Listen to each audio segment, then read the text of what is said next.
Muy pero muy buenas tardes a todos nuestros seguidores y seguidoras de Red Geocientífica de Chile. El día de hoy, siendo día martes 15 de septiembre, comenzamos una nueva conversación. Esta tarde estaremos con Cristian Farías. Cristian Farías, un grande ahí de volcanes, terremotos. Vamos a conversar específicamente de aquello, cuál es la relación existente también entre ambos fenómenos. El día de hoy estoy acompañado junto a mi compañero, subdirector de Red Geo Chile, Alejandro García, directamente desde Concepción. Hola Alejandro, ¿cómo estás? Muy buenas noches. Hola Cristóbal, bien y tú, ¿cómo estamos? Qué bueno, todo bien por acá, ansioso también. Recordemos que el día de hoy es nuestra última conversación del primer ciclo de conversatorio Red Geo Conversa. Recordar también que viene la segunda parte, por lo tanto no hay que desanimarse porque solamente esta es la primera parte del ciclo de conversatorio Red Geo Conversa. Y como repetimos, el día de hoy estaremos con Cristian Farías. Ahora, ¿quién es Cristian Farías? Cristian Farías es un doctor en geofísica y además, Ale, ¿qué es? Cuéntanos, te escuchamos.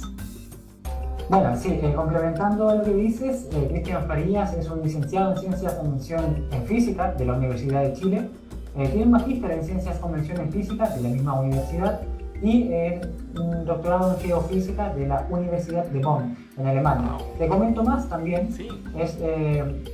Se dedica a investigar sobre cómo los terremotos afectan la actividad volcánica.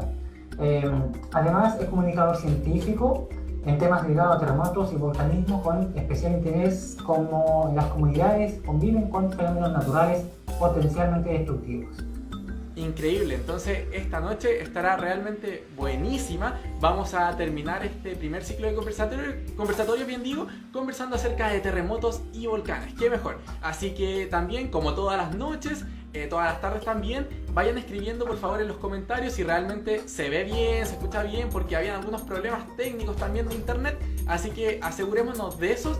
Y luego nos vamos con Cristian Farías, que ya está atento y esperando también a la solicitud de nosotros, así que también pueden ir dejando desde donde nos están siguiendo, su localidad, comuna, para mandar los respectivos saludos y además las preguntas, dudas que ya puedan ir teniendo. Así que Alejandro, ¿te parece si establecemos contacto ya con Cristian Farías? Vamos, de inmediato. Perfecto, vamos entonces, vamos a buscarlo acá. Cristian Farías, perfecto. Esperemos que ahí estamos enviando la solicitud, esperemos verlo en pantalla. Está cargando, esperemos un segundito y ya lo deberíamos tener en pantalla en un par de segunditos más. Estamos esperando a Cristian Farías, ya que se está conectando junto a Red Geo Chile. Y ya tenemos en pantalla a Cristian Farías. Hola Cristian, ¿cómo estás? ¿Estoy? Hola, ¿me escuchan? Sí, te escuchamos Sí, perfecto. Por algún Sí, motivo. No sé A por ver, qué ahí. no. Espera un poquito. Porque, Espera, mi cámara no se enciende. Espera. Ahí sí. Estamos ¿Sí? ¿Me viéndote. ves? Perfecto, Cristian, sí. Tú nos ves bien, nos escuchas bien, ¿verdad? Yo no veo, yo no tengo idea cómo me veo. Así que No, está bien. perfecto. Ahí está en pantalla, ya estamos divididos, así que súper bien. Perfecto. Vamos a configurar acá el video un poquito más arriba y comenzamos. Perfecto. Ni siquiera sé si mi cuadro está bien. No tengo idea. Perfecto, ahí estamos súper bien. Bueno, entonces ya establecemos conexión, siendo casi 10 para las 8 de la tarde en Chile, con Cristian Farías. ¿Cómo estás, Cristian? Primero que todo, muy buenas tardes. Bien, yo bien acá. Sorry por la demora, pero bueno, pasan cosas todos los días.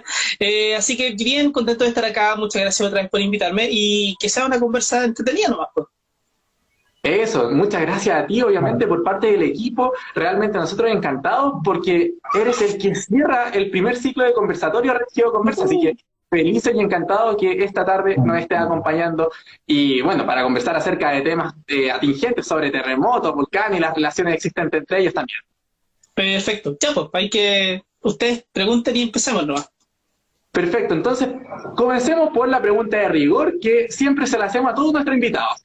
¿Por qué la geociencia, en este caso de la geofísica, por qué los terremotos, por qué los volcanes, por qué esa área de estudio? ¿De dónde nace todo esto? Es largo. Es largo.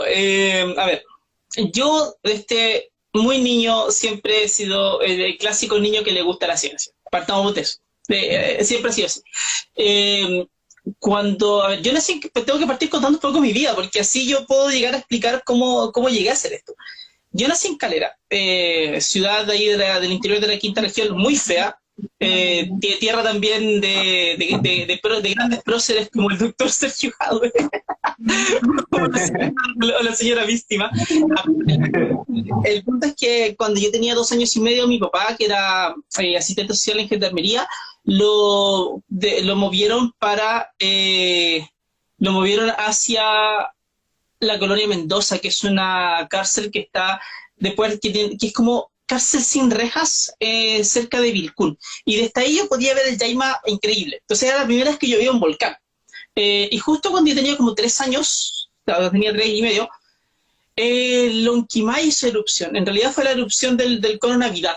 Y cuando el cono Navidad hizo erupción, entonces yo no me acuerdo de nada, porque obviamente no te acordás de nada a los 3 y medio, pero el tema es que sí me acuerdo de que yo construía pequeños conos de tierra y justo andaba una tía, entonces yo le llenaba de hojas secas, la tía encendía, la encendía, salía un mito y para mí era un volcán haciendo erupción. Entonces, eso siempre lo tuve. Siempre me gustaron los volcanes y siempre me gustó ese Llaima que estaba ahí, que se veía desde la ventana de mi pieza. Y luego, mientras fui creciendo, siempre me fueron gustando otras cosas de la ciencia también. Entonces llegó un momento donde también me gustaron los dinosaurios, como muchos niños, y empecé a preguntarle a mi profesora, oye, profe, ¿cómo es que yo soy capaz de poder estudiar dinosaurios? ¿Qué hago para estudiar paleontología? Me dijeron, tienes que ser geólogo para hacer eso. Ya, ¿y cómo soy geólogo? ¿Qué es ser geólogo? Se empecé a preguntar. Y me encontré, ya ni me acuerdo cómo, pero me encontré con una revista donde unos geólogos estaban en terreno, y el terreno estuvo sucio, porque estáis ahí en la tierra, excavando, ya estáis sucio entero. Yo tenía, no sé, 8 años, y yo dije, no, yo no me voy a ensuciar. Así que no voy a estudiar geología. No voy a estudiar geología. Pero se me siguió gustando toda la ciencia, después me gustaba la física, entré a estudiar física en la Chile porque justo fui a una escuela de verano a 1 año y medio antes, y me gustaba mucho todo lo que pasaba, y una persona que se llama Ariel Tarifeño, que es físico de plasmas, me dijo, no, tenéis que venir a ciencias porque así podéis estudiar física, y si quieres después estudiar astronomía, dale con astronomía, si quieres estudiar otra cosa, dale con otra cosa, o sea, se puede. Y ya, pues, entonces empecé a estudiar la licenciatura en Ciencias con mención en Física de la Chile, y cuando ya estaba como en el 3er año más o menos, como que volví sobre los volcanes. Ahí como que empecé a darme cuenta que también había hartas ecuaciones en los volcanes con las que uno no podía jugar. Entonces ahí dije, ya, sé que el futuro está en estudiar la física de estos fenómenos, de alguna manera. De ahí hice el magíster ahí mismo. Ya la tesis se trabajó ya derechamente en cómo los terremotos pueden afectar a los volcanes, tratando de hacer modelos súper simples de algo. Y de ahí llegué a Alemania a hacer el doctorado ya, porque me fui a meter en una conferencia así de colado, justo yo una conferencia porque se cumplían 50 años del terremoto del 60, y me fui a meter de colado allá, y me acuerdo que les toqué la puerta, así como estaban en Viña todos, en un hotel súper cuico. Entonces llego y les toco les digo a los organizadores, oye, mira, quiero entrar a la charla. Me da lo mismo si no tengo ni un peso, no quiero entrar a tomar vino, nada, yo quiero entrar a la charla. ¿Puedo, sí o no?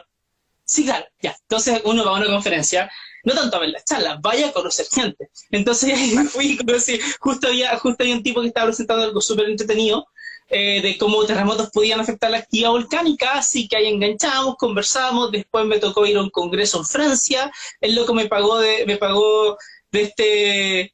Acá, espérate, calma. Dice que acaba de temblar. ¿Me está está temblando, de hecho, hay un pequeño sismo, estamos ya por interno, nos van a decir dónde se está ubicando. Así que acá estamos conversando, siendo casi las 8 de la tarde con Cristian Farías, y vamos a hablar de terremotos, volcanes, y nos está sorprendiendo un pequeño temblorcito aquí. ¿De qué país es? Dale. ¿Salió el...? ¿Ah? ¿Cómo le Huechuraba 3, Peñaflor 2, Mercalli. Sí, en Huechuraba 3 Mercalli y Santiago 2 Mercalli.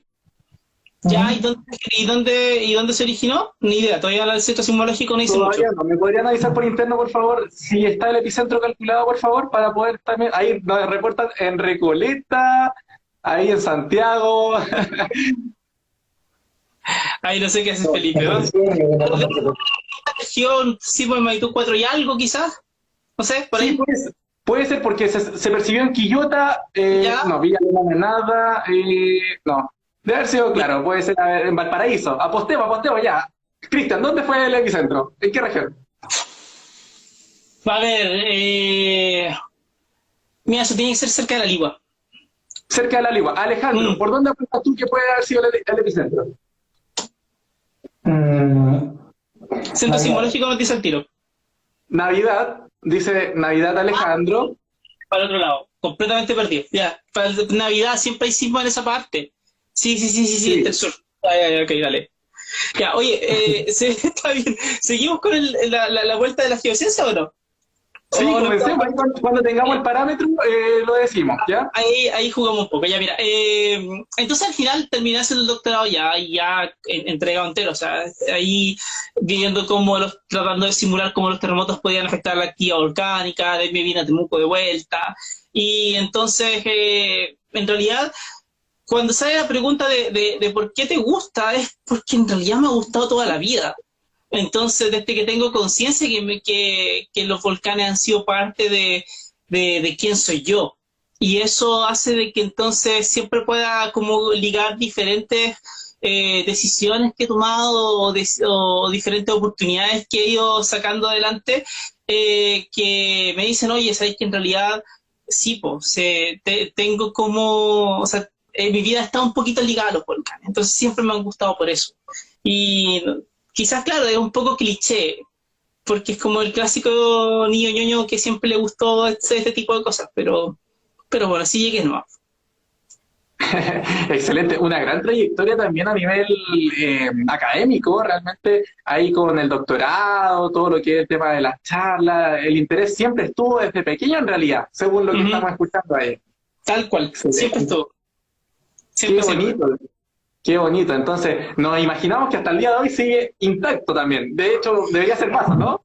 Siempre más, o sea, yo creo que ahora uno trata ahora la vida siempre tiene más cosas, o sea, soy director de departamento ahora, entonces significa de que hay más responsabilidades de gestión, tienes que estar escribiendo muchas más cosas al mismo tiempo, estás pensando más en proyectos, pero siempre te vaya a costar al final del día, te ponía a pensar, oye, sería choro hacer esto, o la clásica que de pronto, no sé, te vaya a duchar, te lavas del pelo y de pronto decís, ¿sabes que este problema se podría resolver así? Empecé a tirar ecuaciones en la cabeza, o estás en la micro y te ponía a pensar en una tontera. Siempre está, o sea, como sea, aparece. Y yo creo que en ese sentido soy súper afortunado de poder dedicarme a hacer esto. Porque la verdad es que hacer ciencia en Chile es súper difícil. Tener una posición académica en Chile, es decir, ser profesor, asistente a algún lado, que te contraten permanentemente, es difícil. Y vivir de eso es difícil, entonces en ese sentido he tenido suerte, pero también me la he ido rebuscando toda la vida, entonces es como un poco de todo que da para que uno llegue ahí. Y lo otro también obviamente es que también hay un tema como de responsabilidad, ¿no? O sea, si tienes la suerte de estar en un lugar, de que tuviste una posición y todo, hay que sacarle el jugo, o sea, si no, ¿cómo? Tenemos siempre que dar lo mejor que podamos y eso implica de que la pasión no puede desaparecer. Al final del día eso es lo que te motiva a hacer las cosas. Hay mucho de eso. Sí, efectivamente. Una gran trayectoria sin duda y también bonita historia de vida que nos cuenta de cómo nace ahí el gustito sobre la geociencia. Bueno, pasemos también al tema del contenido. Alejandro nos trae el primer tema. ¿Qué les parece si comenzamos de lleno a hablar acerca de terremotos y volcanes? Vamos, sí, tenemos varias preguntas que vamos a ir haciendo durante esta transmisión. Y hablando un poco de los proyectos, como decía Cristian, y de las investigaciones que se han hecho, Cristian ha hecho varias investigaciones sobre la relación entre terremotos y volcanes, cómo estos movimientos afectan estas estructuras volcánicas en nuestra cordillera. Si me puede hablar un poco de eso. sería Sí, genial para sí, ti. claro. A ver, la idea no es joven, la idea es bastante vieja. Y es bastante vieja porque igual las personas como que tendemos a ser bastante, ¿cómo decirlo? Bastante trágicas. Queremos buscar esa cosa como muy trágica de que algo va a pasar. Espérense, déjenme mostrarle, antes de conocer, déjenme mostrarle a la Juli, porque si no ella no me va a perdonar. Ahí está la Juli. Sí, Y hola, claro que sí. Hola, ¿cómo estás? ¿estás bien? La bebé. Ok, ahí está la bebé. Ya, pero Juli, ¿estás bien? Ya. Quiere estar ahí. Siéntate ahí. Ahí está su hija también, Ya. que quiere participar. La hija pequeña. Ya, a ver. La pregunta me hace mucho tiempo, y es porque también ha habido muchas observaciones interesantes. Una de las más interesantes nace después del terremoto de 1960. Un terremoto gigantesco que obviamente generó una ruptura de más de 1000 kilómetros de norte a sur. Sí, Juli, pero tiene... A la tufa y a la crema. Ahí está hablando también la bebé, que quiere ser partícipe también de nuestro conversatorio. Espérenme un segundo, mira. Sí, claro que sí. Mientras les recuerdo, estamos hablando con Cristian Farías, doctor en geofísica, y también para los que Dile nos que hay un- preguntan... Ahí Ay, está. Y que Hola, hay- Juli. pero plato. ¡Ah! ¡Ama los pidoplastos! Sí. Ya. ¡Mira! Ahí sí. Chiquitita. Ya. Ya. Ya, y entonces, volvemos sobre el Cauye. Resulta que en el terremoto del 60 hubo una erupción en el cordón Cauye, menos de 2 días después, 38 horas después hubo una erupción. Y esa erupción es una de las primeras veces que en el mundo hubo una como correlación clara. Es decir, un terremoto y una erupción después. Pero después la gente empezó a preguntarse, oye, ¿pasa esto más?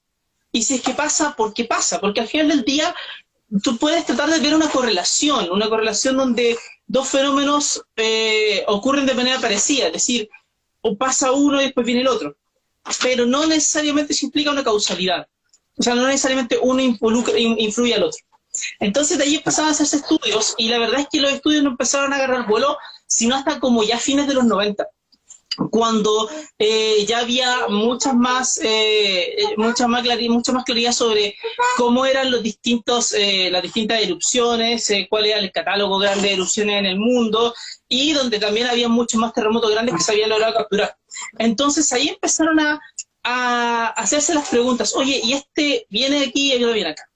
Hay un paper súper lindo de Linde y Sachs en el año 1999 en Nature, donde planteaban de que en efecto los volcanes como que tendían a hacer más erupción en los días después que seguían al terremoto.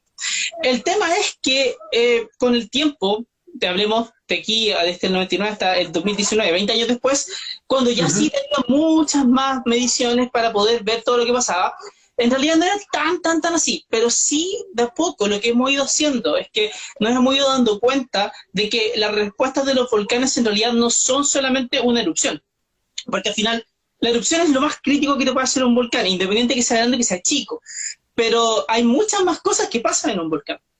Por ejemplo, en un volcán muchas veces tienes pequeños enjambres sísmicos que no llevan a nada, pero que te muestran de que tienes un magma que se está inyectando y que se está acumulando en algún lado, pero no te lleva a una erupción. Después eso puede volver a pasar unos años más adelante y dale, pero eso es lo que ocurre. Entonces, en la medida que fueron pasando los años, en la medida que fuimos teniendo más y más datos, empezamos a tratar de entender mejor cómo podía darse esto. Y primero nos dimos cuenta que en efecto la correlación era bastante robusta, de que en efecto hay cambios, se ven cambios en la actividad de los volcanes después de los terremotos, pero nos empezamos a dar cuenta que los cambios que se daban eran súper variados en escalas de tiempo muy variadas. Hay volcanes que te generan cambios inmediatos, hablemos de no erupciones, pero por ejemplo enjambres sísmicos que ocurren apenas pasan antes del sismo, y luego hay volcanes que de pronto hacen erupción 2 años después del terremoto, 1 año después del terremoto, que los pueden ligar a eso, y hay gente que incluso ha llegado a ligar erupciones volcánicas que ocurrieron como 30 años después de un terremoto al terremoto, pero es un fenómeno bien raro. Entonces, con todo eso, nosotros nos hemos ido dando cuenta justamente de cuáles son los potenciales parámetros que podrían ir controlando eso. Pero es un trabajo que se va haciendo todos los días, es decir, vamos entendiendo cada vez más cómo funciona. Y cada vez es como esta cosa es como esta analogía que siempre se hace, de que tú vas subiendo el cerro, vas subiendo la montaña para ver un poquito más en el horizonte, pero cada vez que subes te das cuenta que te queda mucho más por entender. Y aquí es algo parecido. Entonces, es un tema súper entretenido porque también te lleva a entender qué cosas hace que los volcanes cambian. Y ya volviendo un poquito a qué se ha hecho, ahora ya podemos entender de que, bueno, lo que les decía, los terremotos pueden afectar a volcanes que estén cerca o que estén lejos. Hemos tenido a veces reacciones de volcanes a 2.000 kilómetros de distancia de un terremoto. A una distancia gigantescamente larga. Y de hecho el terremoto de Yapel, que va a cumplir 5 años mañana, generó una respuesta súper chora en 3 volcanes, porque fueron el Copahue, el Nevado de Chillán y el Villarrica. El Nevado de Chillán está como 560 kilómetros, el Copahue está como 650 y el Villarrica como 800. Y lo que vimos fue que después de la erupción, después del terremoto, apenas pasaba la sonda a través del Copahue, el Copahue respondió con un par de sismos y después tuvo un enjambre. Y el enjambre lo desestabilizó y el tipo entró en erupción. Vimos que el Nevado de Chillán venía un poco alterado y después de que ocurre el terremoto se desequilibra más todavía, se sigue desequilibrando más, se desequilibra más, hasta que como 3 meses después empieza la erupción que sigue hasta el día de hoy. Y vimos que el Villarrica, que venía también alterado antes del terremoto, tiene una respuesta en forma de sismos varios que ocurrieron, pero después de eso el volcán se calma. Como que venía en este nivel de actividad, subió un poquito y después de eso se calmó. Y lo que vimos fue que en realidad el terremoto no solamente te alteró a 2 volcanes que tuvieron una erupción semanas y meses después, sino que además te tranquilizó a uno, a 800 kilómetros de distancia. Y claro, es increíble, pero eso lo pudimos ver porque ahora hay redes que están midiendo.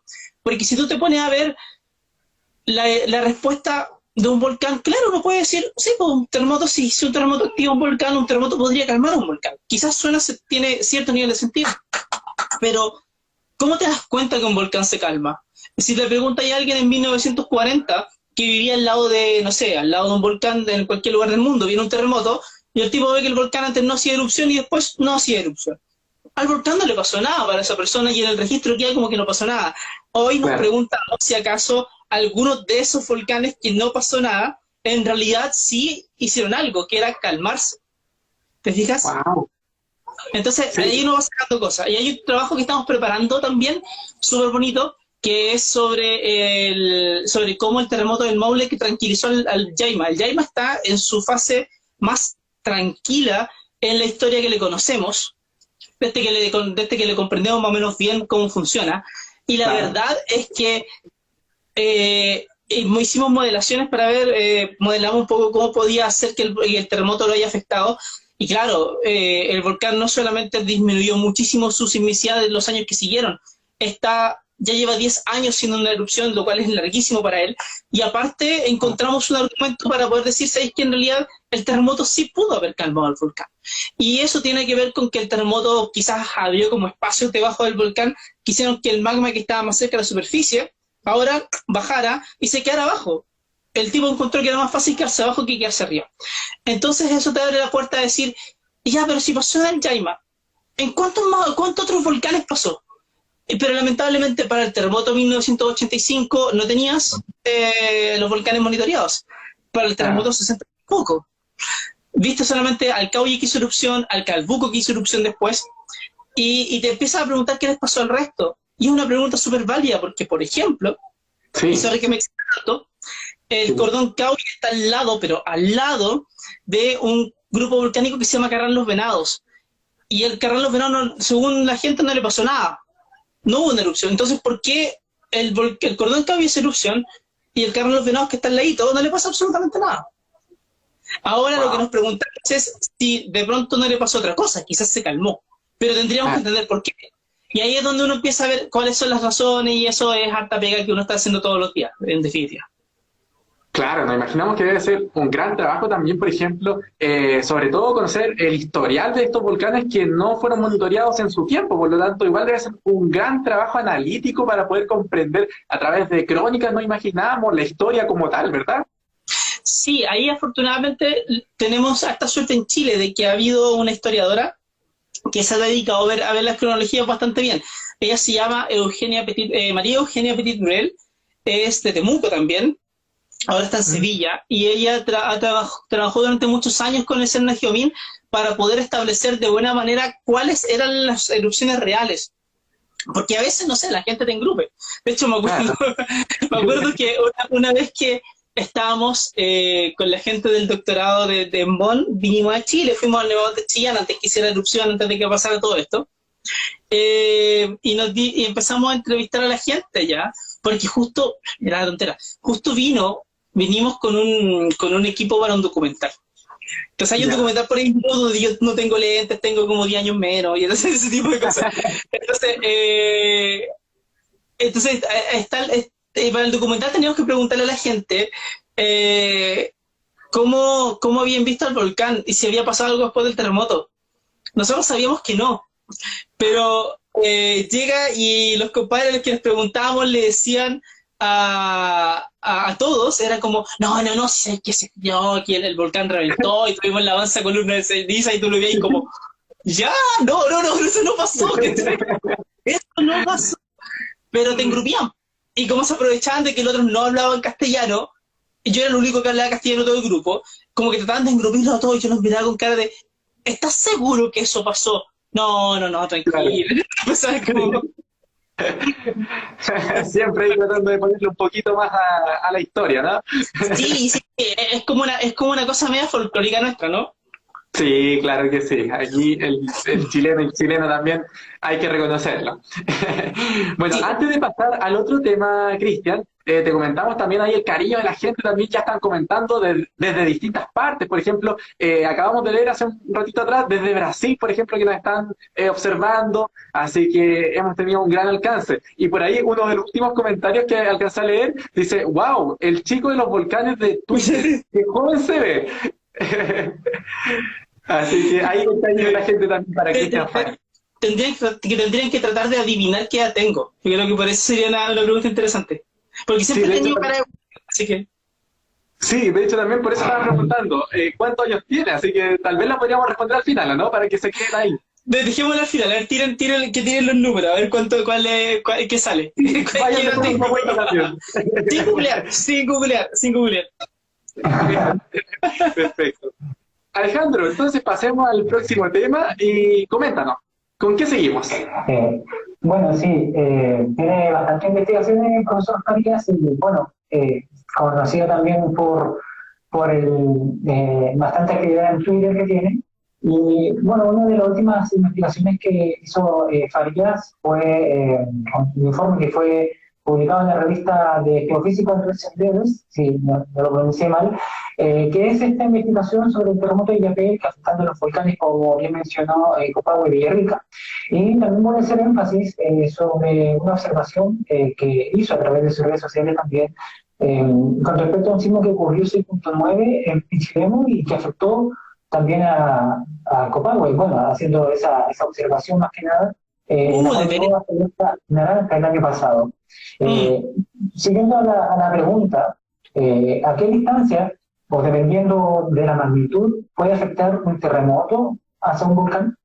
Gran pregunta. A ver, en efecto, en ese último paper que publicamos este año, una de las cosas que más llamaba la atención era lo lejos que estaban los volcanes. Yo creo que ese era un punto fundamental, porque era una conexión, en el caso del Villarrica, a 800 kilómetros de distancia, era mucha distancia. Hemos visto también otras conexiones a distancias más chicas. Por ejemplo, hay un paper que sacamos en el 2014. Bueno, y no solo yo, obviamente me sé los casos que investigué yo más que el resto, pero hay mucha gente que ha trabajado en esto y que también ha ido mencionando casos parecidos. Pero en el mundo se han visto varios casos de sismo de magnitude 6, por ejemplo, que te generan algún tipo de respuesta a unos 200 kilómetros de distancia. Pero respuestas, no una erupción, sino que en realidad un incremento en la sismicidad, por ejemplo. Y claro, lo que a nosotros nos tocó ver en el 2014 fue algo súper lindo, que era que ocurrieron el 2012, que ocurrieron dos réplicas del terremoto del Maule a unos 200 kilómetros del Nevado de Chillán. La diferencia era que una estaba como casi al oeste del volcán y la otra estaba como hacia el noroeste del volcán. Pues bien, uno esperaría que el terremoto, que una de las réplicas tenía magnitud 6.1 y 7.1, y uno esperaría que la réplica de magnitud 7.1, al ser 32 veces más grande que la otra, entonces debería justamente haber generado el efecto más grande. La verdad es que lo que vimos fue que el volcán tuvo un aumento en su sismicidad después del 6.1, pero después del 7.1 lo que vimos fue un descenso en su sismicidad. O sea, funcionó al revés. Y claro, eso no nos habríamos dado cuenta a menos que lo hubiésemos estado monitoreando en ese momento. Modelamos porque podría ser, estamos bastante convencidos que está relacionado con cómo las ondas llegan a las fallas de los volcanes, porque las fallas son las que desestabilizan a los volcanes. Entonces la cuestión es que si tú afectas la falla, tú puedes ayudar a desestabilizar o estabilizar el volcán. Entonces eso fue un poco lo que estábamos viendo. Y lo otro que empezamos a darnos cuenta era que las conexiones que se iban dando eran bastante chicas, es decir, con perturbaciones pequeñas. Había también un caso muy lindo de volcanes en Costa Rica que reaccionaron con enjambres sísmicos a terremotos de magnitud 6. Entonces, cuando el año pasado ocurre justamente un terremoto ya ni me acuerdo bien la magnitud, pero Alejandro creo que le había dicho el año pasado que ocurrió un terremoto en Pichilemu. 6.9, Alejandro.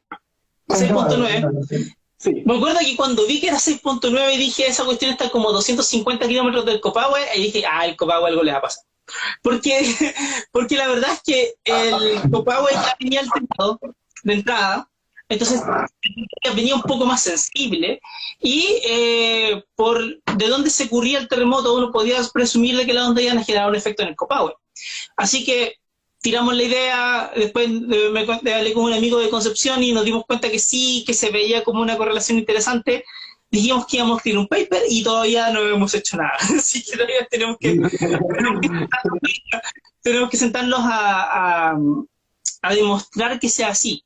Ahora, lo choro es que te pone en situaciones donde sismos pueden generar mira, calma, alguien postea 3.6, magnitud 3.6 a 28 kilómetros al noroeste de Colina, 77.3 kilómetros de profundidad. Sí, esa es la información entregada por el Centro Sismológico respecto al sismo ocurrido como hace un poco más de 20 minutos. Sí, yo había dicho como que más, pero pensé que era un sismo de subducción común y corriente. Bueno, entonces el cuento es que, volviendo sobre el otro, claro, con sismos, mientras más chica se llama la magnitud, naturalmente para que el sismo haga algo, tienes que estar más cerca del volcán. En ese caso, y es una de las cuestiones que tenemos que analizar porque es una deuda que tenemos, había un sismo de magnitud como 3.5, chico, o 4, algo así, que había ocurrido cerca del volcán Lonquimay. Y la pregunta era, un sismo así de chico que está como a 30 kilómetros del volcán le pudo haber hecho algo, y eso no lo hemos visto, o sea, no nos hemos dado cuenta. Así que es una pregunta muy interesante, pero que todavía está abierta, en el sentido de que si bien hemos encontrado de que hay como aparentemente ciertos límites en los cuales tú podrías decir que para un sismo de magnitud tanto tiene que haber tanta distancia, no es solamente la distancia, sino que también de dónde llega el sismo, cómo afecta a las fallas, cuál es la orientación de las fallas respecto al sismo y cosas así. Y nos dimos cuenta también de que las perturbaciones no necesariamente tienen que ser muy grandes para poder afectar a un volcán. Y eso sí que ha sido algo interesante, porque nos dice que los volcanes son súper sensibles y uno no se imagina los volcanes tan sensibles, la verdad. Claro, sí, sobre todo uno también tiende a pensar, como el profesor Cristian nos decía, que tal vez muchas veces terremotos de grandes magnitudes pueden afectar directamente a un volcán, pero nos damos cuenta que no realmente es tan así. Claro. Sí, Alejandro. Hay hartas incógnitas que responder, yo creo que eso es lo que le motiva también a Cristian de seguir tener respuesta a esas preguntas. ¿Tendrá que ver la propagación de la onda y la dirección de la propagación de la onda de un terremoto? Respecto a la falla, el punto es quizás la pregunta es cómo tú cómo tú haces de que una falla se abra o se cierre durante un tiempo. La cuestión es que si solamente nos preocupamos de las ondas, eso implica de que la perturbación del terremoto dura el tiempo que se demoran en pasar las ondas. Es decir, empieza a temblar, deja de temblar, ese es el tiempo en que a ti como volcán te afectó el terremoto. La pregunta es, ¿qué le hace a estas fallas que tienes tú? Y claro, hay algunas que se abren un poco más, o no que se abren, sino que el terremoto busca abrirlas, las ondas que tú buscas abrirlas, y eso implicaría que pronto podrían movilizarse un poco. La gracia es que cuando a veces se movilizan un poquito, generan pequeñas aperturas, la permeabilidad dentro de ellas puede subir muchísimo. Si la permeabilidad sube mucho, entonces el fluido que abajo está atrapado a muy alta presión dice, acá tengo espacio, y trata de subir. Y eso genera un efecto que dura mucho más tiempo, porque el fluido trata de subir y eso se mantiene en su dinámica durante un tiempo más largo que solamente el tiempo que demora un terremoto. Entonces, ahí tú te empiezas a preguntar, ok, ¿cómo un terremoto afecta a la falla? Y ahí empiezas a encontrar de que dependiendo de dónde venga el terremoto y dependiendo de cuán importante sea la falla que tú tienes respecto para el volcán, entonces tú vas a poder entender cómo el terremoto afecta al volcán. Y claro, para añadirle algo más complicado todavía, lo que pasa es que tú tienes que tener certeza de cuál de todas las fallas, porque son muchas, de cuál de todas las fallas que hay en el volcán, cuál de todas esas es la que está ligada al movimiento de los fluidos. Y esa es la que resulta ser importante. Entonces, si tú le pegáis a esa, puedes generar algo, pero si no, la verdad es que no va a generar mucho más. Que por cierto debe ser muy complejo, pero muy complejo también para ustedes, los profesionales, determinar esos parámetros. Sí, pero es entretenido. Tomar tu tiempo. Simulaciones, pero es entretenido. Eso sí. Bueno, Alejandro, ¿con qué continuamos esta tarde de día martes? Bueno, hay otras preguntas y yo creo que también es importante recordar qué significa la zona de ruptura de un terremoto y si el epicentro se encuentra al medio de esta, necesariamente. Ya, a ver. La respuesta a la segunda es que no. Sí, no necesariamente. Y tengo el mejor ejemplo. Mira, la zona de ruptura de un terremoto, para entenderla tienes que entender cómo se genera el terremoto. El ejemplo que siempre lo uso con las manos, y es que en la zona de subducción, partamos por esa. Uno tiene tus dos manos, una placa de Sudamericana, placa de Nazca, que quieren estar andando así, siempre. Claro, en un mundo ideal, donde no existe el roce, estas dos cosas deberían moverse así, deberían deslizarse. Pero no vivimos en ese mundo, vivimos en un mundo con roce. Por tanto, en vez de deslizarse, se bloquean porque esta quiere tirar a la otra y esta quiere moverse, entonces se empieza a deformar. A deformar. Mientras haces eso, acumulas tensión. Si tú lo ves desde arriba, como en el mapa, te das cuenta que toda la zona de mi dedo está deformada. La pregunta es, cuando esto se libere, ¿cuántos dedos van a saltar de inmediato? Entonces salta uno. Y ese es un terremoto de cierta magnitud. Pero si saltan los 3, o los 4 en este caso, voy a tener un terremoto de magnitud mucho más grande. Pero significa que el contacto entre las placas, entre esos 4, fue más grande. Por tanto, se rompe el contacto y eso es una rajadura que tú generas en la corteza realmente. Y eso es el área de ruptura. Ahora, es que el equivalente que cuando tú tratas de romper una polera, mientras más grande sea la rajadura, más grande es el daño que le hiciste a la polera. Acá, mientras más grande sea la zona de ruptura, más grande va a ser el terremoto.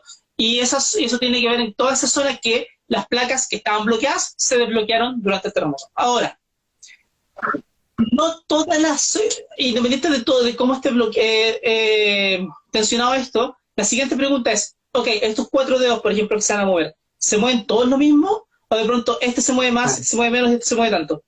Y la que hemos visto es que en general no toda la ruptura se mueve igual. Hay zonas que se mueven un poco más que otras durante el terremoto. Los sismos generan esto y se desplaza así. Entonces, este desplazamiento en algunos lados más grande, en otros lados no tanto. Claro, con sismos chicos, hablemos de un terremoto de magnitud 5, 3, 6, 7 incluso. El tamaño de la ruptura es relativamente pequeño. Un terremoto de magnitud 7 puede tener una ruptura del orden de unos 40 kilómetros de largo por unos 15 kilómetros de ancho, muy grande. Y normalmente la parte que más se desplaza es la que está relativamente como al medio en esa zona. Y antes ocurría que cuando se pensaba en eso, uno decía, bueno, el epicentro es más o menos, el hipocentro en realidad, es la zona donde comienza la ruptura. De nuevo, luego a la pregunta es cuál de todos mis dedos va a saltar primero. No sé, si imagínate salta luego se mueve así, entonces mi hipocentro estuvo acá arriba, pero de pronto salta este de aquí, y después saltan estos dos de acá, y salta este de acá, el hipocentro estuvo en el de acá. ¿Te fijáis? Entonces, el hipocentro es el lugar donde se genera la ruptura, donde empieza donde se empieza todo a desbloquearse. Pero claro, si somos chicos, realmente como se desbloquea todo, la zona como más o menos al medio de donde está la ruptura es más o menos la zona donde más se genera un desplazamiento. Y de ahí que venga esta idea más o menos vieja de que donde se genera donde está el epicentro es la zona más afectada. El tema es que si bien eso ya no es cierto, o sea, nunca fue cierto, se nota mucho cuando vas a los terremotos grandes. Por ejemplo, el terremoto del Maule comenzó, el hipocentro estuvo cerca de Coquicura, pero tuviste como dos grandes zonas que se movieron mucho. Una estaba como en Constitución y otra estaba más o menos llegando a Concepción. Y entre medio no se movió tanto, no hubo tanto desplazamiento como al norte y al sur. Otro ejemplo es el terremoto de 1960. Con 1000 kilómetros de ruptura, naturalmente tienes cosas muy distintas. Y la gente le llama terremoto de Valdivia debido a esta idea vieja de que, oye, una de las zonas más afectadas fue Valdivia, entonces se asumía de que el epicentro debía haber sido en Valdivia porque esa fue la zona más destruida. Pero en realidad cuando se estudió el terremoto después, realmente el terremoto nació en Lumaco, donde los charros. La culpa es de la ranchera. Por la ranchera. Entonces, el sismo nació en Lumaco. Ahí comenzó la ruptura y se empezó a propagar, fundamentalmente más de norte a sur, se desplazó un poquito más al norte, llegó hasta Leu en algunas partes, pero después para el sur, para abajo. Y de ahí las zonas que estaban más bloqueadas, que se bloquearon más, fueron cerca de Puerto Saavedra, cerca de Valdivia, cerca de Chiloé, y ahí es donde se generaron mayores daños también, y olas de tsunami también más grandes. Entonces, de ahí que viene esta idea de que el epicentro realmente no es la zona donde no está el medio y no es la zona que genera más daño. Pero se nota muchísimo con los terremotos grandes. Ahí viene. El terremoto de Illapel, por ejemplo, no partió cerca de... O sea, partió como en la parte sur de la ruptura. Se rompió como de sur a norte. No tanto al medio. No fue como del medio hacia afuera, sino que del sur a un poquito hacia arriba.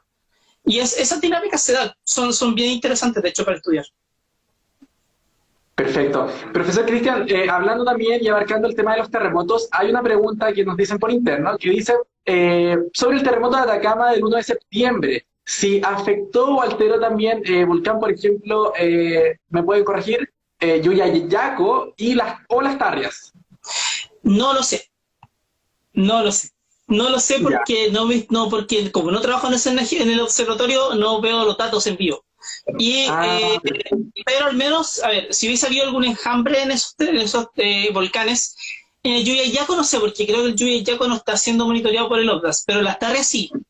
Si hubiese habido algún enjambre en las Tarrias, seguramente habría salido un informe diciendo que hubo algún enjambre en las Tarrias, y si mal no recuerdo, no había ninguno. Perfecto. No suena que sí. Pero de nuevo, no he visto los datos, no tengo idea. Pero parece que no pasa nada. Ah, perfecto. Ya, entonces ahí está respondida ahí las preguntas que nos van llegando también a nuestros comentarios. Son ya 8:32 minutos y estamos conversando con el profesor Cristian Farías, doctor en geofísica, quien nos está explicando acerca de terremotos y también su relación con los volcanes. Alejandro, ¿con quién continuamos?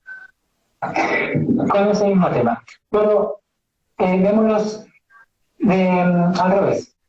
¿Algún volcán o la actividad de un volcán puede ser presagio de algún terremoto? Te diría que no.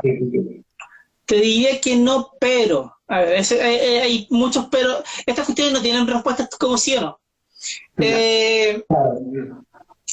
A ver, hay que entenderte que cuando tienes un volcán haciendo erupción, lo que tienes en realidad es un montón de roca fundida con gases que están queriendo salir. Eso obviamente genera deformaciones y eso puede generar sismos volcánicos que son de magnitudes relativamente chicas, que son magnitudes 3, 4, 5, si es muy grande.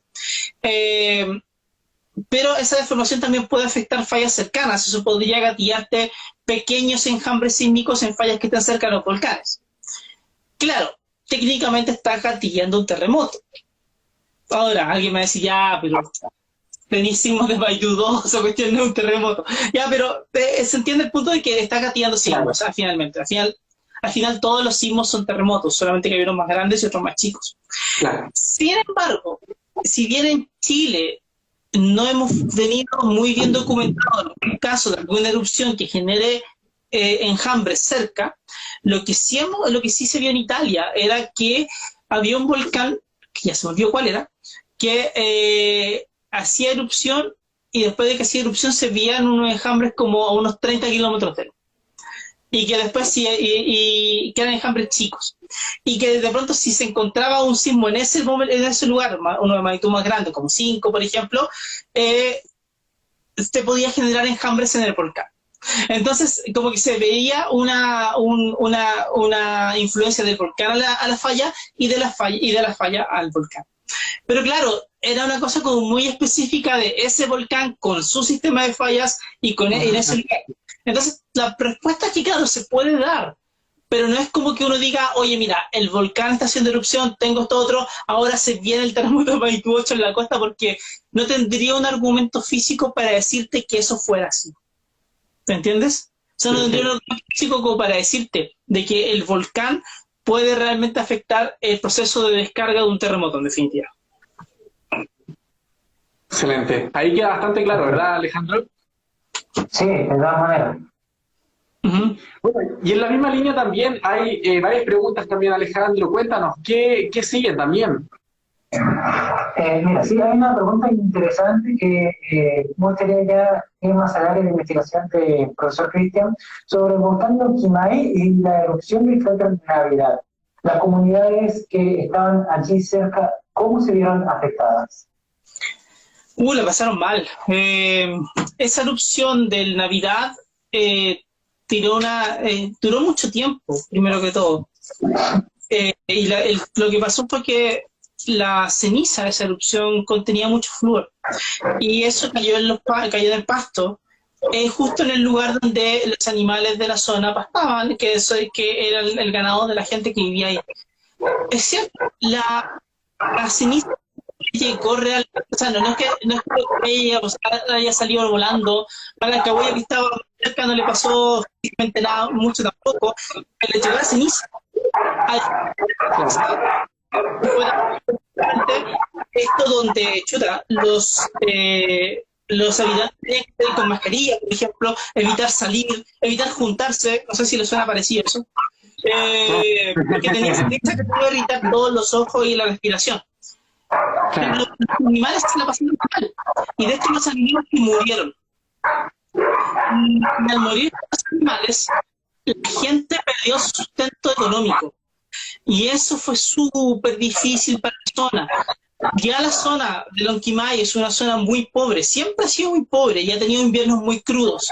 Pero en ese momento lo que se fue dando era que no tenían cómo sobrevivir. Entonces una cuestión que pasó fue que, enfrentados a un invierno que se venía muy duro en 1989, entendiendo que ya económicamente estaba complicado el tema, lo que terminó pasando fue que la gente mandó a sus hijos fuera de Lonquimay. Mandaron a pasar el invierno en otras ciudades. Una especie como de exilio de niños que los mandaron en masa fuera de su zona. Algo que no se ha visto. Creo que no se ha visto en la historia de Chile, quizás me equivoco, pero yo no tengo conciencia de otro caso. No duró mucho porque la gente la verdad es que no soportó tanto esa distancia y tuvieron que volver. Pero el volcán afectó mucho a la zona porque fundamentalmente la zona no estaba preparada para esa erupción porque su actividad económica fundamental se iba a ver muy afectada por una erupción como la que hubo.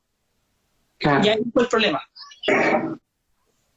Interesante, o sea, pues, no se sabe mucho o sea, se sabe mucho de la erupción, pero no hay los efectos como afectó a la comunidad. Yo creo que está bastante invisibilizado el efecto. No he escuchado mucho la historia de Lonquimay, cómo fue afectada. Eh, Sí, Me gustaría saber si Lonquimay actualmente, si hay una erupción similar, eh, ¿tendría esa erupción o a mí, sirviendo para enfrentarlo nuevamente? a mí me da miedo para el Cahuello, más que el pueblo de Lonquimay no está realmente en la línea directa de los aluviones del volcán. Un volcán en Chile te genera aluviones Ujú. volcánicos que se llaman lahares. Claro. Un Lonquimay no está derechamente como en la línea de donde llegarían esos lahares, pero Mm. Malalcahuello sí, y la zona cercana a Malalcahuello también. Y ahí el problema es que Malalcahuello, como pueblo, que antes eran dos calles y un par de casas, para el 88, digamos, ha crecido muchísimo. Y ha crecido muchísimo porque ha habido un interés turístico muy importante en la zona, que ha desarrollado muchos hoteles boutiques y que la gente va allá, la gente ahora va a Corralco, bueno, este invierno no, pero iba a Corralco a pasar el invierno allá, a hacer deportes de invierno. El problema es que eso te pone cada vez más expuesto a que el volcán. Entonces, el problema que genera es que de a poco uno empieza a pensar más en lo que el volcán puede, en cuán expuesta está la gente más que otra cosa. Y eso es terrible porque te pone en un mal escenario. O sea, Sí.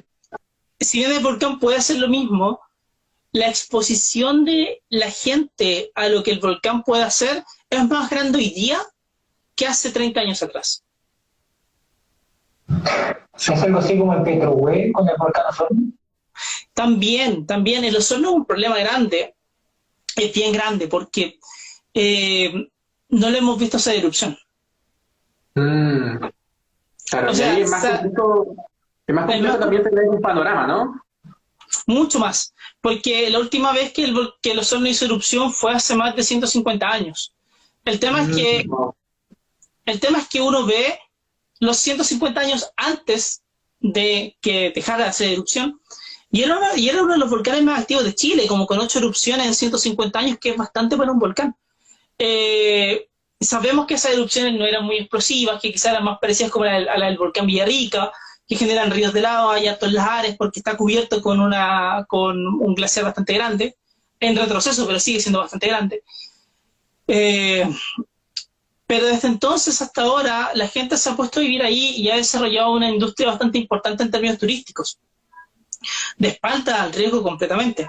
Quizás la, en comillas, el caso como el contraejemplo de eso, que es el pueblo de Cascadas, que está cerca del volcán Osorno, que está literalmente encima del paso de Ular. O sea, de verdad, tú ves el paso de Ular y están todos ellos encima ahí. Entonces eso significa de que si vieron Ular, volaron. Así que lo que hicieron con ayuda del Senda Geominen hace hartos años atrás fue uno de los primeros planes de emergencia volcánica, es decir, era ponerse en el caso de qué pasa si el volcán llega a hacer erupción. Así que han tenido distintos tipos de simulacros, saben lo que puede hacer, sí. pero lo que ha ido pasando es que ha llegado más gente a vivir ahí. Entonces, ahora se vuelve más difícil porque hay más casas y eso implica de que las vías de escape son más complicadas de acceder y que es más difícil hacer todo. Y no Claro. solamente pescar, sino que nos vamos más a Ensenada, nos vamos a lugares más parecidos por allá y están todos bastante cerca del volcán y bastante expuestos a lo que el volcán puede hacer.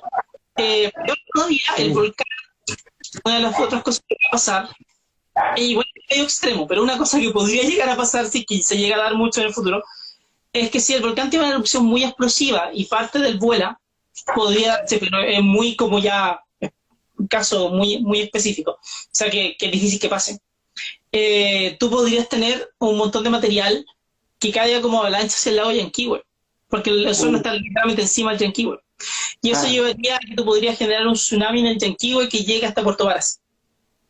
uh, Entonces, el riesgo en el ozono es un tema complejo, Y por eso está tan arriba en el ranking de riesgo específico de los volcanes chilenos, porque si llega a ser una erupción, hay muchos factores de exposición que son sumamente altos y que eso haría de que la situación fuera compleja en el volcán, bastante compleja. Claro que sí. Bueno, profesor Cristian, le comentamos que nos llegan algunas preguntas también y, por Dale. ejemplo, una de ellas es si es posible que acá en Chile haya algún volcán que aún no se conozca, aún que ustedes no hayan estudiado y que no tengamos conocimiento de que exista. ¿Podría ser así? Sí, claro, sí. Hay muchas, pienso en varios lugares del norte de Chile que está lleno, que de pronto sería un poco difícil llegar a ellos, o lugares del extremo sur de Chile que es súper difícil llegar y que de pronto no estamos tan conscientes de que pudo haber habido erupción en el pasado. Acordémonos de que un volcán es realmente un lugar en el cual sale magma a la superficie y Claro. eso pudo haber pasado hace muchos años y no tenemos conciencia de ello. Entonces a veces tienes volcanes que están activos y que no los conoces todavía. Piénsate que el volcán Chaitén se conoció como volcán en 1988, que fue hace poco, que se dio a conocer como volcán. Entonces, Wow. claro que puede darse. Ahora, es mucho menos probable ahora que antes, porque Claro. se ha estudiado mucho, pero todavía en la Tierra te puede sorprender un poco. Perfecto. Bueno, Alejandro, ¿con qué continuamos ya siendo casi un cuarto para las 9 de la noche y estamos conversando con el profesor Cristian Farías? Si la otra pregunta ya un poco más subjetiva de profesor Díaz, ¿qué volcán recomendaría para ir a visitar a quienes nos apasionan los volcanes o esta disciplina? Wow. ¿Qué volcán ir a conocer por conocerlo? O sea, para los amantes de la disciplina. Claro. Ah, chuta. A ver, es difícil porque son muchos. A ver, mi favorito es el Yaima. Claro, y cada Tiene uno tiene muchas cosas. El Yaima tiene muchas cosas entretenidas como para poder estar ahí. Yo creo que estaría bueno, Yaima. Hay evidencia de erupciones gigantescas, puedes ver el resto de la caldera que quedó después de que voló por los aires, puedes ver los lahares, puedes ver los ríos de lava ahí mismo, está bonito. El norte de Chile le gusta mucho a los alemanes y a los franceses, porque tienen plata, entonces pueden llegar. Pero también, como bien me dice mi amiga Inés Rodríguez, que trabaja en ellos, está el tema de que como tienes muy poca erosión en el norte, puedes ver cosas muy viejas ahí. Y eso te permite entender mucho lo de dinámica de esos volcanes. Otro volcán que sería Choro es el Copahue es Choro. El Copahue es Choro porque está lleno de sistemas de fallas que son muy poco entendidos. La laguna del Maule, obviamente, es maravilloso. Es el lugar bonito donde uno llega y se da cuenta que todos volcanes alrededor tuyo es la laguna del Maule. Eso es bonito. Y quizás como que iría por ahí. Pero todos tienen algo. El punto es que ustedes me dicen una pregunta que tiene harto de subjetivo, porque al final del día obviamente es lo que me gusta a mí, no es lo que le gusta al resto. Claro. Sí. Y cada volcán tiene su encanto. Claro que sí. Sí, evidentemente. Bueno, Alejandro, tengo entendido que tenemos como algunas 2 preguntas más para el profesor, ya que sabemos que también está un poco acotado de tiempo, así que para que vayamos finalizando también nuestro conversatorio.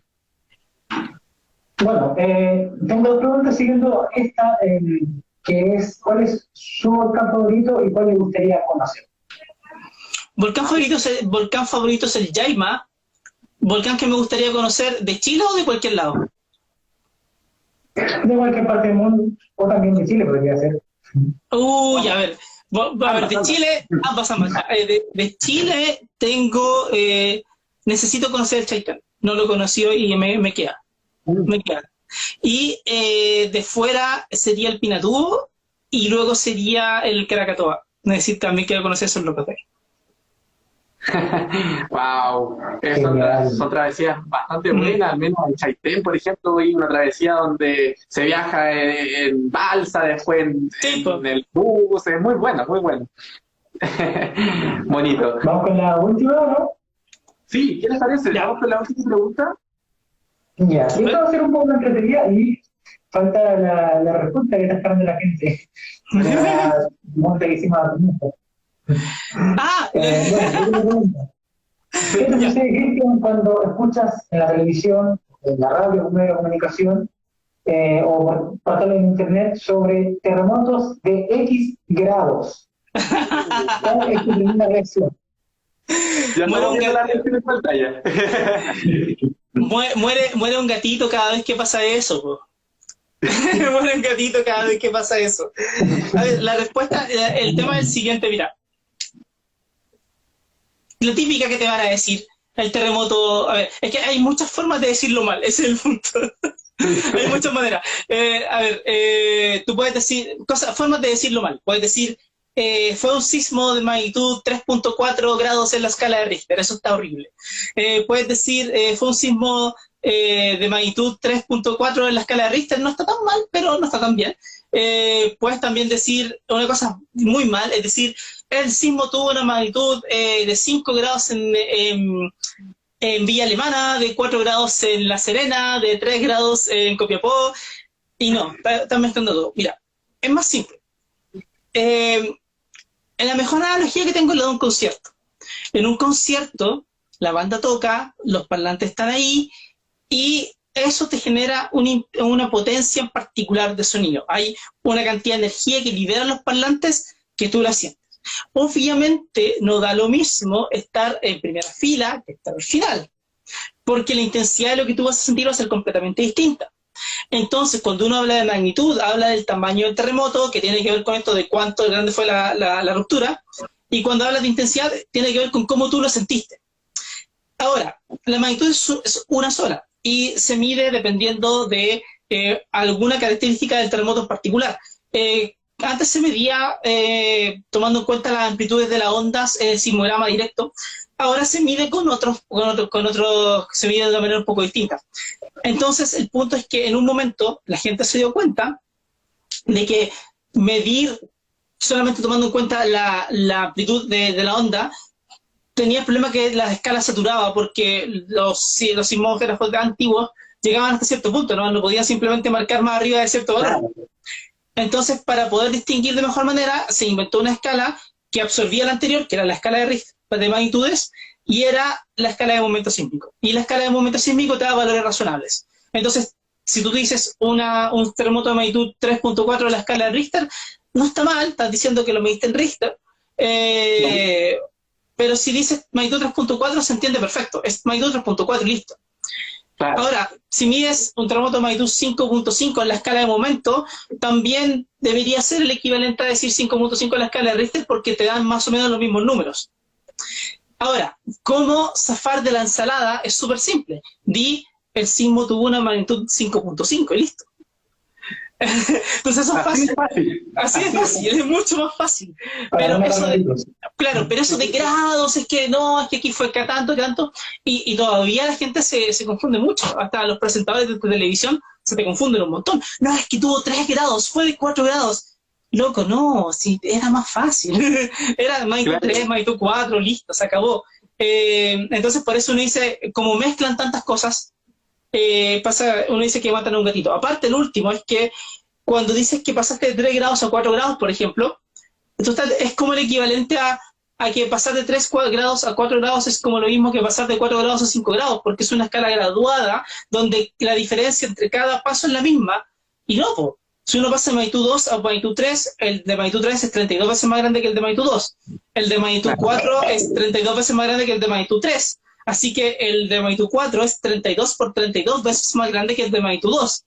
Entonces, cuando ves eso, ya no podéis decir grado. No tiene sentido. Porque están mezclando cosas que no son. Y eso. Y lo de la intensidad, ahora ya se usan números romanos, ni siquiera hay grados. Si uno va a la medición de intensidad en el USGS, por ejemplo, o en el servicio sismológico, la intensidad se mide en números romanos, 1, 2, 3, 4, 5, 6, hasta 12, que tienen que ver con la percepción que tienes del sismo. En ningún momento hay un grado, de hecho en ningún lado hay un grado. Así que es como una cosa que se quedó y que por algún motivo cuesta mucho sacarlo, muchísimo. Sí, ahí bueno, también estábamos leyendo algunos comentarios, nos estaban diciendo de qué forma la gente lo escuchaba. También lo escuchaban como sismo con característica de terremoto. Ah, sí, también pasa. No. eso es terrible. Al final, es que eso tiene que ver con nuestra idiosincrasia. Porque nos golpean tantos terremotos siempre de que mentalmente nos preparamos frente a ellos de manera distinta. Entonces, si es que son muy grandes, uno entra en pánico, pero si son chicos no pasa nada. De hecho, ahí vienen los memes de que si el sismo tiene magnitud menor a 7, no me levanto de la cama. Claro, o sea, uno ve, por ejemplo, que si el sismo tiene magnitud 6, la persona se preocupa de salvar la tele. Si tiene magnitud 8, todavía te preocupas de la tele. De hecho, hay un video que puse anoche del comienzo del terremoto de Illapel, de magnitud 8.4, y había una señora que estaba moviéndose todo, y ella, en vez de ponerse debajo de la mesa a resguardo, lo que estaba haciendo era sentada en la mesa sosteniendo la copa para que el vino no se diera vuelta. Porque había prioridades para ella, claramente.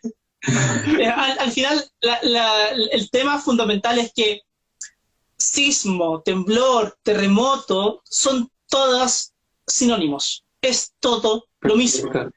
No hay sismos y luego terremotos. En realidad lo que hay son todos terremotos. Lo que pasa es que algunos son muy grandes y otros son muy chicos. Y eso es. Entonces no depende de dónde corte. No depende si es que el tiene magnitud 7 más chico o más grande que magnitud 7. No, todos son terremotos. El tema es que le hemos asociado una carga emocional a la palabra terremoto. Y de ahí es donde viene esta idea de que no, si este fue temblor nomás, no fue terremoto. ¿Te fijáis?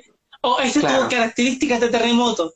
Como que ese tipo de cosas se van viendo. Entonces, hay que ir ahí, es como un tema más folclórico nuestro, pero al final, fundamentalmente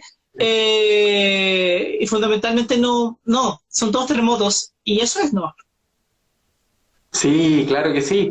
Oigan, chicos, les comento que ya solamente faltan 6 minutitos para las 9 de la noche acá en Chile. Comento acá en Chile porque tenemos gente de España, de Brasil, leí por ahí, Argentina, si no me equivoco, así que recalcar eso. Y bueno, quedan muchos temas por conversar, hay muchas preguntas por responder, así que bueno, tenemos que ir finalizando ya nuestra conversación. Pero antes vamos a hacer la pregunta de rigor con Alejandro, porque siempre hacemos esta pregunta al finalizar nuestros conversatorios. Así que, Alejandro, ¿te parece si le hacemos la pregunta al profesor Cristian Farías? Claramente. ¿Vamos de inmediato entonces? Sí, adelante entonces, Alejandro, el privilegio es tuyo. Ya. Profesor Cristian Farías, ¿aceptaría una segunda parte con Región Científica de Chile? Sí, claro, no hay problema. Sí, cuando quieran conversar, no. Perfecto, sí, porque a la gente le interesa mucho el tema, hay muchas preguntas, mucha interacción, por lo tanto, creemos que es necesario también abrir estos espacios de conversación para que también podamos aprender y realizar divulgación científica, porque realmente eso es lo bueno, sobre todo en estos tiempos tan difíciles de pandemia que estamos viviendo en Chile y en el mundo. Exacto. Bueno, eso, así que... Oye, y la pregunta, no sé si la gente apuntó mi edad, parece que no. A ver, dijeron como, si me pueden confirmar, 35 por ahí leí, 23 por ahí, 45, 40 estuvimos leyendo. No sé si habrán acertado. Si quieren ahí, pueden ir poniendo la última opción para poder ir finalizando. ¿Podrían hacer eso? La última oportunidad. Sí, podrían hacer la última oportunidad de poner la edad que creen que pueda tener el profesor, y mientras le damos el último espacio para que pueda hacer alguna reflexión, la conclusión, lo que usted quiera, profesor, así que le dejamos la pantalla de Red Geo Chile abierta para lo que usted quiera. Ya, a ver, dos cosas. Uno, que Calera salga campeón este año. Vamos. Y lo segundo, que ahora sí en serio, los desastres no son naturales. Eso significa de que el fenómeno es natural, el terremoto es natural, el tsunami es natural, la erupción volcánica es natural, el lahar es natural. Pero el desastre se da cuando nosotros nos exponemos de manera innecesaria a el fenómeno. Por lo tanto, el desastre lo armamos nosotros, siempre. El desastre se da porque nosotros construimos en lugares que no debemos. El desastre se da porque nosotros tenemos grandes desigualdades sociales que hacen que las viviendas sociales se construyen en lugares baratos, y los lugares baratos suelen estar más expuestos a cierto tipo de amenazas. Entonces, cuando ocurren, la gente pobre sufre más que la gente rica. El desastre se da por todo ese tipo de cosas que nos definen como sociedad, y por tanto, cuando sea un desastre, es porque nosotros como sociedad fallamos en algo. Independiente de que haya sido muy difícil resolverlo antes. Por lo mismo, el rol tiene que ir hacia nosotros. La pregunta es, ¿qué estamos haciendo nosotros para prepararnos frente a los futuros fenómenos? Y no pensar de que no van a ocurrir o que va a ser un castigo divino cuando ocurra. La pregunta es qué tenemos que hacer nosotros. Y esto es lo fundamental que tenemos que entender siempre. Y por eso los desastres nunca van a ser naturales. Ni siquiera la pandemia de ahora es un desastre natural. No, porque si no, todos los países habrían sufrido exactamente por igual, y no todos han sufrido por igual. Algunos han respondido bien, algunos han respondido mal, y eso tiene que ver con decisiones públicas, cómo está el país antes, cuál es el entramado social, ¿te fijas? Claro. Son hechos naturales. Por tanto, el desastre nunca es natural. Y eso. Ahora, mi edad son 35. No sé quién le chuntó. Estuvimos bien cerca, 36, 34, 38. Sí. Excelente. Bueno, entonces agradecerle nuevamente al profesor Cristian Farías por este espacio de conversación tan grato que hemos tenido, y recordar, esta es nuestra última noche de conversación también, que tenemos nuestro primer ciclo. Recordar que es el primer ciclo de conversatorio, se viene la segunda parte, así que estén muy atentos y atentas a nuestras redes sociales, porque acaba de decir el profesor que va a venir a la segunda parte, así que aquí lo tendremos presente nuevamente, ¿cierto, Alejandro? Así es, también pueden haber nuevos invitados de otras áreas que podemos incluir dentro de las conversaciones. Ya pues. Nos vemos entonces. Agradecido, profesor. Que Ya esté pues, muy bien. esté bien. Igual que nosotros. Muchas gracias. Que esté muy Ya, bien. pues. Buenas noches. Buenas noches, que estén súper. Chao, chao. Igual, chao, chao. Chao. Entonces, Alejandro, ahí estábamos con el profesor, doctor en geofísica, Cristian Farías, siendo ya las 9 en punto acá en Chile. Y bueno, ya finalizamos nuestra última conversación. Estuvimos a recordar 7 días. 7 días. ¿Podrías recordarnos también con quién estuvimos durante la semana pasada y el día de ayer, Alejandro? ¿Con quién estuvimos? Claramente. Comenzamos con Sergio Ruiz. Luego, sin ayudas, estuvimos Con José Massa. claro. Y después, en el tercer día, estuvimos con Eduardo Sáez. Sí. En el cuarto día, estuvimos A Teri Pañeque. con Teresa Telepaneque. Quinto día, estuvimos con Estuvimos con... hablamos de volcanes. Jorge Romero. Sí, Sí, Jorge Romero. El día sábado, ¿con quién estuvimos? Luego, el día sábado, recién en la semana, estuvimos con Virginia. No, te equivocas. No. El sábado estuvimos con Marcelo Lagos y el día de ayer, Marcelo Lagos. y el día de ayer estuvimos con... Y, claro, Sí. Y el día de ayer estuvimos con Virginia. Y el día de hoy, para ir finalizando, terminamos con Cristian Farías, ahí como dijeron, el chico de los volcanes en Twitter. Así que, en Twitter. sí, Claro. así que realmente agradezco. Pueden seguir en las redes sociales también, en su Instagram, para que también estén atentos a lo que él va informando y también compartiendo como divulgación científica. Sí, Alejandro, recordar que estas conversaciones quedan grabadas, subidas en nuestra web, quedan subidas tanto en Instagram como en Facebook, por lo tanto ahí ustedes pueden revivir cada momento, el que ustedes quieran, de las 7 conversaciones que estuvimos durante la semana pasada y estos 2 días. Así que la vamos a subir de inmediato y bueno, nos veremos en otra oportunidad, Alejandro. Recordar que viene la segunda parte del ciclo de conversatorio Red Geo Conversa. Antes de despedirnos también, Alejandro, agradecer a todo el equipo que estuvo detrás de pantalla. Fueron hartas personas que apoyaron en cuanto al contacto, a la difusión, también al tema de la coordinación de los horarios. Por lo tanto, hay un gran trabajo por detrás en equipo. Así que realmente agradecer a cada uno y cada una de las que estuvieron apoyando y bueno, solamente agradecer por parte nuestra también específicamente a todas las personitas que estuvieron ahí. Claro, y también a la gente que ha compartido las transmisiones, que en este momento día a día a los conversatorios, y también a las que han participado, bueno, y a los que no también, pero se agradece ahí estar atento, de querer aprender, de querer hacer las preguntas, y estamos a disposición siempre ahí en nuestras redes sociales. Sí, efectivamente. Muchísimas gracias a todos ustedes que nos están observando esta gran noche, porque sin ustedes, nosotros lamentablemente no somos nada. Así que, de verdad, muchísimas gracias por todo el apoyo. Veo banderitas de Italia, si no me equivoco, por ahí. Nuevamente Brasil, así que realmente agradecer también todo el apoyo que hemos tenido durante estas noches. Desde México, sí, México me confirma por interno.